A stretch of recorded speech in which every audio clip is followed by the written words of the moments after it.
Hi అండి, అందరూ నమస్తే. మనం డబ్బులు తీయాలంటే ఏటీఎం నుంచి తీస్తూ ఉంటాం.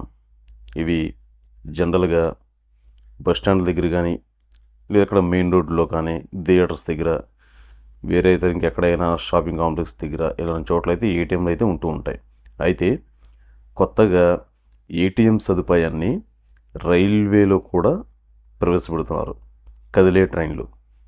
దీనికి సంబంధించిన వివరాలు మనం ఈ వీడియోలో తెలుసుకుందాం. ఎప్పటిలాగే మన ఛానల్ మొదటిసారిగా చూస్తున్న వాళ్ళు ఛానల్ సబ్స్క్రైబ్ చేసుకోండి. వీడియో నచ్చితే లైక్ చేయండి, షేర్ చేయండి, కామెంట్ చేయండి.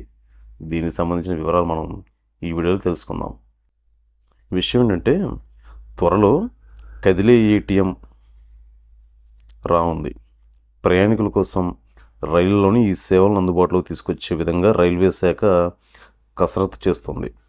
ప్రయోగాత్మకంగా ఓ మార్గంలో వీటిని ప్రవేశపెట్టనుంది. సెంట్రల్ రైల్వేలో తొలిసారిగా ముంబై మన్మాడు పంచవటి ఎక్స్ప్రెస్లో ప్రయోగాత్మకంగా ఏటీఎంని ఏర్పాటు చేసినట్లు రైల్వే శాఖ అధికారులు అయితే వెల్లడించారు. అంటే వీళ్ళు ఫస్ట్ ట్రైల్ కింద తొలిసారిగా ముంబై మన్మాడు పంచవటి ఎక్స్ప్రెస్లో అయితే ఈ సదుపాయాన్ని ఏర్పాటు చేస్తున్నారంట. ప్రతిరోజు నడిచే ఈ ఎక్స్ప్రెస్లో ఓ ప్రైవేటు బ్యాంకుకు చెందిన ఏటీఎంను ఏసీ చైర్ కారు కోచ్లో ఏర్పాటు చేస్తున్నట్లు అధికారులు తెలిపారు. అంటే ఇది జనరల్ బోగి దగ్గర కాకుండా ఏసీ చైర్ కార్ దగ్గర కొంచెం సెక్యూరిటీగా ఉంటుంది కాబట్టి అక్కడ ఉండేలాగా దీన్ని ఏర్పాటు చేయాలని చూస్తున్నారు.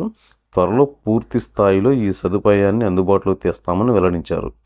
పంచవటి ఎక్స్ప్రెస్లో ప్రయోగాత్మకంగా దీన్ని ఏర్పాటు చేసినట్లు central railway chief public relations officer Swapnil Neel వెల్లడించారు.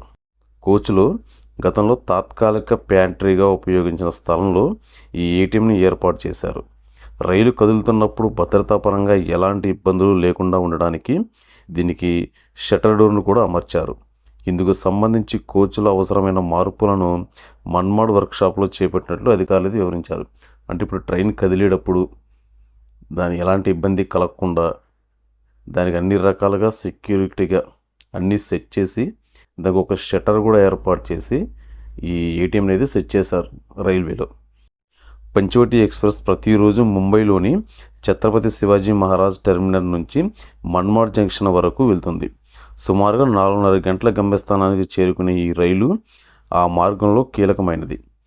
ఈ రైల్లో ప్రయోగాత్మకంగా ఏటీఎం సేవలు తీసుకొచ్చారు. త్వరలోనే మిగతా మార్గాల్లోని రైళ్లలోనూ ఏటీఎంలను ఏర్పాటు చేసే అవకాశాలు కనిపిస్తున్నాయి. అంటే ఇప్పుడు ప్రస్తుతానికి ఈ పంచవటి ఎక్స్ప్రెస్లో ఏర్పాటు చేసిన ఏటీఎం సర్వీస్ని మిగతా అన్ని రైల్వేలో కూడా ఏర్పాటు చేయాలని చెప్పి రైల్వే శాఖ అయితే భావిస్తుంది. దీనివల్ల ఏంటంటే కొంచెం సామాన్య ప్రజలకు కూడా కొంచెం ఉపయోగకరంగా ఉంటుంది. ఎందుకంటే కొంతమంది ఎమర్జెన్సీగా మనీ అవసరమైనా తీసుకోవాలన్నా ఏంటంటే కొంచెం ఇబ్బంది పడకుండా తీసుకోవచ్చు. అయితే దీనికి ఏంటంటే కొంచెం చాలా పకడ్బందీగా కూడా సెట్ చేయాలి. కదిలే ట్రైన్ కాబట్టి కొంచెం దానికి తగ్గ జాగ్రత్తలు తీసుకోవాలి. ఎందుకంటే ఇప్పుడు రైల్వేలో అసలు దొండగులు కానీ కేటుగాళ్ళు చాలామంది ఉంటారు. వాళ్ళ బారి నుంచి చాలా జాగ్రత్తగా మనీ అయితే విత్డ్రా చేసుకునేలాగా ఏటీఎంలు కూడా మంచి సంరక్షణ ఉండేలా కూడా చర్యలు అయితే తీసుకోవాలి. అయితే రైల్వే శాఖ అన్ని రకాలుగా కూడా వీటికి సంబంధించి చర్యలు అయితే తీసుకుంటుంది. వాటి తగ్గ భద్రతా ఏర్పాట్లు కూడా చేసినట్లు కూడా అధికారులు అయితే చెప్తున్నారు. ఏదైనా కొంచెం సామాన్య ప్రజలకి కొంచెం ఇబ్బంది పడకుండా అయితే ఉంటారు. దీనివల్ల ఇది కూడా కొంచెం ఒక మంచి విషయం అయితే చెప్పుకోవచ్చు. దీనివల్ల ఏంటంటే ఇప్పుడు కొన్ని చోట్ల ఏమవుతుందంటే, ఇప్పుడు ఎమర్జెన్సీగా మనీ అవసరం అవుతుంది. దిగిన తర్వాత కొంతమంది దగ్గర మనీ ఉండదు. ఇప్పుడు వెంటనే ఒకసారి బయటకు వచ్చిన తర్వాత ఈ ఏటీఎంస్ కానీ ఇలాంటివి ఉండకపోవచ్చు. ఇప్పుడు ఈ కదిలే ట్రైన్లో ఉండడం వల్ల ఏంటంటే ఎవరైనా కొంచెం తీసుకోవాలి, ఒక 500, 1000 రూపాయలు తీసుకోవాలనుకున్న వాళ్ళకి కొంచెం చిన్న చితక వాళ్ళకి ఇది కొంచెం ఉపయోగకరంగా ఉంటుంది. ఎందుకంటే కొంతమందికి ఈ ఫోన్పే, గూగుల్ పే వాడటం అనేది కొంతమందికి తెలియదు చాలా వరకు.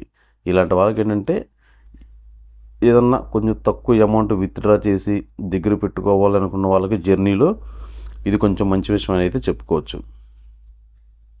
అతి త్వరలో అన్నీ రైల్వేలో కూడా వచ్చే అవకాశం ఉంది, ఏర్పాటు చేస్తూ ఉంటున్నారు. కాబట్టి వచ్చిన తర్వాత అసలు దీనివల్ల ప్రజలకు ఎంత ఉపయోగపడుతుంది, దీనివల్ల ప్రజలు ఎంత లబ్ధి పొందుతారు, దీనివల్ల నష్టం కలుగుతుందా లాభం కలుగుతుందా అనేది మాత్రం మనం కొంచెం కొన్ని రోజుల తర్వాత అయితే వేచి చూడాలి. దీనివల్ల ఎలాంటి ఉపయోగాలు ఉంటాయి అనేది. ఇదండి ఈరోజు. రేపు మళ్ళీ మరొక వీడియోతో మనం తిరిగి కలుసుకుందాం. అంతవరకు మన PSS Telugu news channel subscribe చేసుకోండి, కామెంట్ చేయండి, మీరు లైక్ చేయండి, షేర్ చేయండి, సబ్స్క్రైబ్ చేయండి. రేపు మరొక ఇంట్రెస్టింగ్ టాపిక్తో తిరిగి మనం కలుసుకుందాం. అంతవరకు సెలవు. Thank you.